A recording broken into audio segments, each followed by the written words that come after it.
Hello everybody, welcome back. Today I'm going to be tying the pheasant tail nymph, the copper bead pheasant tail nymph.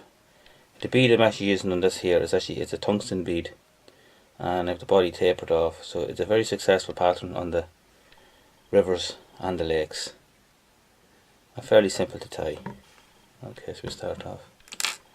The hook I'm going to be using on this here is a size 10 Amazon B175, and this is a tungsten bead, a copper tungsten bead. I think it's a 3.4mm tungsten bead.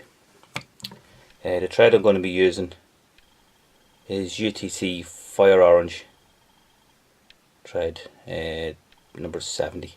So I'll start off with a few turns of thread, take off the waist,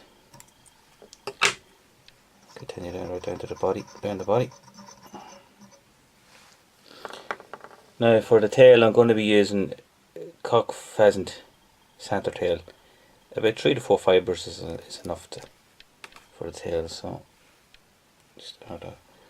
I don't have to do these very long, roughly half the length of the body on this. It's only a nymph, it's not an adult fly, so a couple of turns. I like to bring it down to about here and then double it.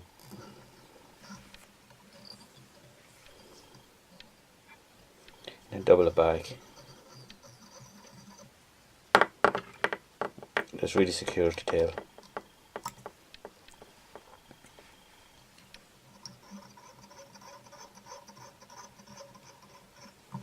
Now for the ribbon I'm going to be using, it's a fine copper wire. Fine copper wire. You can really use small and medium copper wire, so if you tie in the length of that. Again, for the body again, it's the cock pheasant center tails.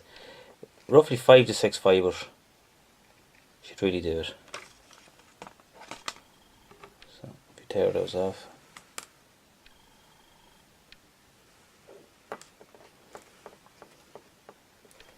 You want these kind of long because you're going to be wrapping these on the body.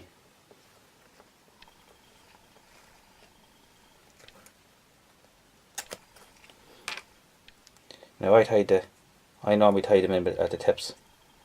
Just square that off, tie it in at the tip.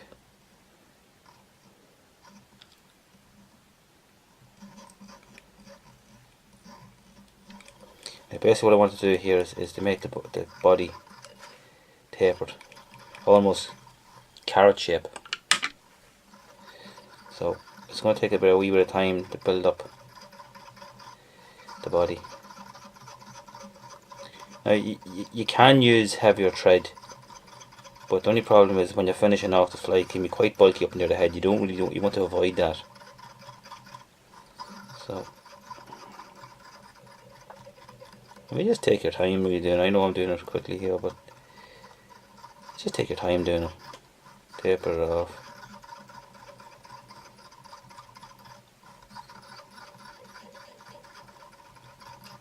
I just really want a gradual increase in the thread up the body.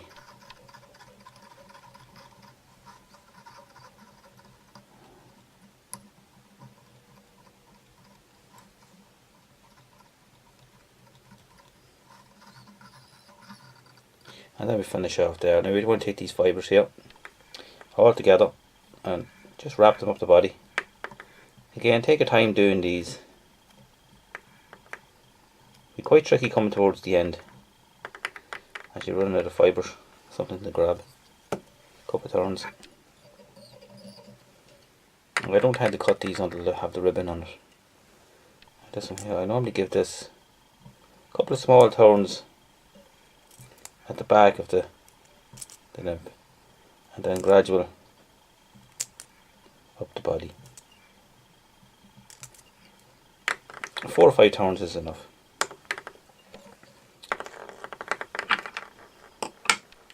What I will try and avoid using scissors on the wire. Just kind of back and forth, a wee bit of pressure, pull on it, it will break.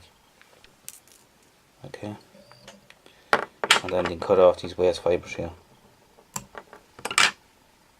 Now for a thorax I'm going to be using peacock hair. Just a couple of strands of peacock hair, 2 to 3 strands. I normally just use 2.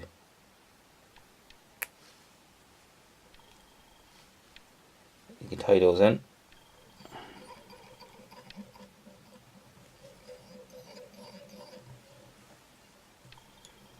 Wrap them on.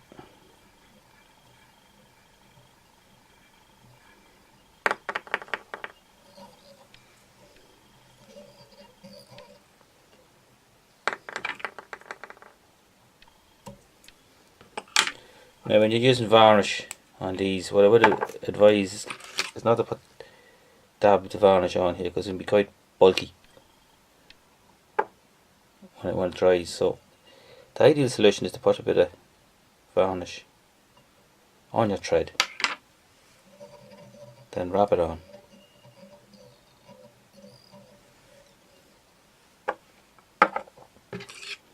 And then whip finish.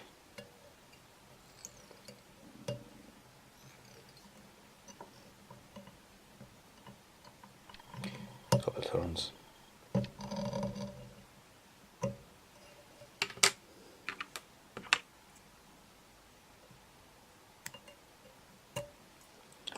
Remove the waste, and then there you have it. That's the pheasant tail, the copper pheasant tail with tungsten bead. It's a very good pattern on the lakes and the rivers. Simple enough to tie. Okay, my next video I'm going to be doing the pearly cock pheasant tail. It's got a flashback on the back of this pattern. Quite effective. Very effective too in the summertime. Now you can do these in small size, right down to 16s and 18s. Just reduce the size of the bead therefore, you know. So thanks very much for watching, and don't forget to subscribe to my channel for more videos coming on. Weekly actually. Okay, thank you. Bye bye now. Take care.